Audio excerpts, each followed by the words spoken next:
धर्मोपदेश निर्मलता का पथ। तब परिवारजनों ने बुद्ध से अपने धर्म की व्याख्या करने का निवेदन किया। बुद्ध ने इसे सहर्ष यानी खुशी से स्वीकार किया।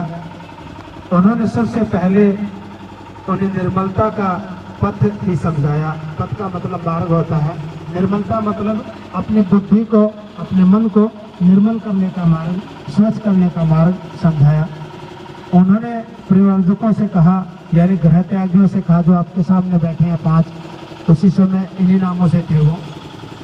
निर्मलता का पथ यह सिखाता है कि जो मनुष्य अच्छा बनना चाहता है यानी श्रेष्ठ बनना चाहता है, उसके लिए यह आवश्यक है कि वह जीवन के आदर्शों का कोई मापदंड स्वीकार करे। यानी मापदंड का मतलब जो गुण हो अपने जीवन के अंदर उनको स्वीकार करे। मेरे निर्मलता के मार्ग के अनुसार अच्छे जीवन आदर्श के 5 मान्य मापदंड है। यानी बुद्ध कहते हैं मेरे अनुसार श्रेष्ठ जीवन के, अच्छे जीवन जीने के 5 मापदंड हैं। कौन से? पहला है किसी को हताहत व हिंसा नहीं करना, जो मैंने थोड़ी देर पहले बताया था। यानी किसी को अकारण दुख नहीं पहुंचाना, मारना पीटना नहीं, उसका जीवन को संकट नहीं पहुंचाना। दूसरा है चोरी न करना, अर्थात दूसरे की चीज को अपनी न बना लेना, यानी किसी भी प्रकार की चोरी नहीं करना, किसी दूसरे की वस्तु है उसको अपना नहीं बनाना।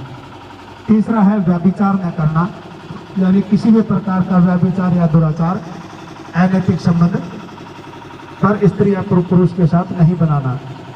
झूठ न बोलना, यानी चौथा था किसी भी प्रकार की झूठ या चुगली निंदा ना ही बोलने ना ही सुनने।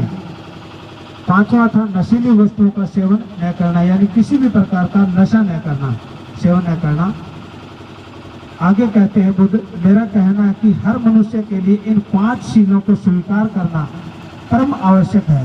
यानी बुद्ध कहते हैं कि इन 5 नियमों को मानना सबसे ज़्यादा आवश्यक है। अगर इनको नहीं मानता है तो जीवन श्रेष्ठ या अच्छा नहीं बन सकता, क्योंकि हर मनुष्य के लिए जीवन का कोई ना कोई मापदंड होना चाहिए जिससे वह अपने कुशल या अकुशल यानी बुरे कर्म, अच्छाई या बुराई को माप सके। और ये सिद्धांत मेरी शिक्षाओं के अनुसार जीवन की अच्छाई बुराई के मापदंड है। यानी बुद्ध कहते हैं कि किसी भी मनुष्य के अंदर अच्छाई या बुराई को नापने के लिए, मापने के लिए मापदंड होने चाहिए, अन्यथा जीवन का कोई पता नहीं चलता कि वो अच्छा जीवन जीता है या बुरा जीवन जीता है। आगे बुद्ध कहते हैं एक पतित तो वे होते हैं जिनके जीवन का कोई मापदंड नहीं होता, दूसरे पतित वे होते हैं जिनके जीवन का कोई मापदंड ही नहीं होता। यानी एक तो पतित वह होता है जिनके जीवन में कोई मापदंड ना हो, दूसरा भी वही होता है जिनमें किसी भी प्रकार का कोई भी मापदंड ना हो। जिस पतित के जीवन का कोई मापदंड नहीं होता वह यह नहीं जानता कि वह पतित है, परिणाम स्वरूप वह हमेशा पतित ही रह जाता है। यानी जिसके जीवन में कोई मापदंड नहीं होता वह नहीं जानता कि वह बुरा है, और परिणाम स्वरूप वह जीवन भर बुरा ही बना रहता है। आगे बुद्ध कहते हैं दूसरी ओर जिस पतित के जीवन का मापदंड नहीं होता अपनी पतिता अवस्था से ऊपर उठने का प्रयत्न करता है। जिस ऐसा क्यों? इसका उत्तर यही है कि वह जानता है कि वह पतित है, गिरा हुआ है। यानी बुद्ध कहते हैं कि जिनके जीवन में मापदंड है वो अपने जीवन को मापता है, जांचता है, और उसे पता चलता है कि वो बुरा है, वो गिरा हुआ है, तो अपने जीवन को वो सुधारने का प्रयास करता है मापदंडों के अनुसार।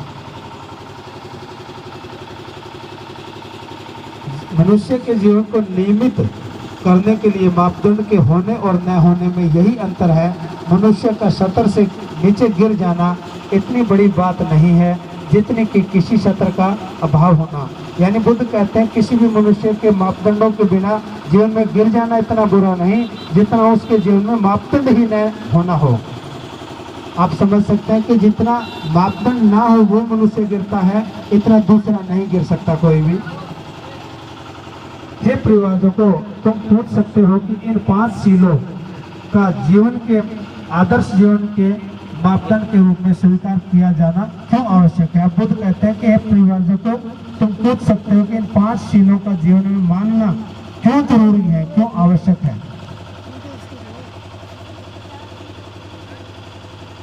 प्रश्न का उत्तर तुम्हें स्वयं ही मिल जाएगा यदि तुम अपने से ही यह पूछो कि क्या यह 5 शील आदर्श व्यक्ति के लिए कल्याणकारी है। साथ ही तुम यह भी पूछो कि क्या ये 5 शील आदर्श सामाजिक कल्याण को प्रोत्साहित करते हैं। यानी बुद्ध कहते हैं कि अपने आप से जब ये पूछोगे तो आपको पता चल जाएगा कि आपके जीवन में ये 5 शील क्यों जरूरी है और एक आदर्श जीवन जीने के लिए किस प्रकार जरूरी है, दूसरों को कल्याण करने के लिए ये जो 5 शील है ये क्यों जरूरी है। यदि इन दोनों प्रश्नों का तुम्हारा उत्तर सकारात्मक है तो इसका अर्थ है कि मेरे निर्मलता के पथ के ये 5 शील आदर्श जीवन के सच्चे मापदंड के रूप में मानने योग्य है। बुद्ध कहते हैं कि अगर आप मेरे से सहमत हो, मेरे 5 जो नियम है, जो शील है, अगर आप उनको मानते हो तो एक अच्छा जीवन जीने के मापदंड के रूप में ये मानने योग्य है। बुद्ध का प्रथम धर्मोपदेश अष्टांगिक मार्ग, सम्यक मार्ग। इससे आगे बुद्ध ने उन्हीं प्रयोजकों को अष्टांगिक मार्ग का संदेश दिया जो काफ़ी लंबा है। अगर हम यहाँ पढ़ते हैं तो उसमें काफ़ी लंबा समय लगता है, इसीलिए मैंने आपको सिर्फ प्रथम धर्मोपदेश का थोड़ा सा अंश पढ़कर बताया है। अगर इससे आगे किसी को पढ़ना हो तो धर्मोपदेश ले सकता है, धम्म ग्रंथ ले सकता है, वो घर पढ़े, इसका रोज अध्ययन करें ताकि आप इसको जीवन में उतार पाएँ।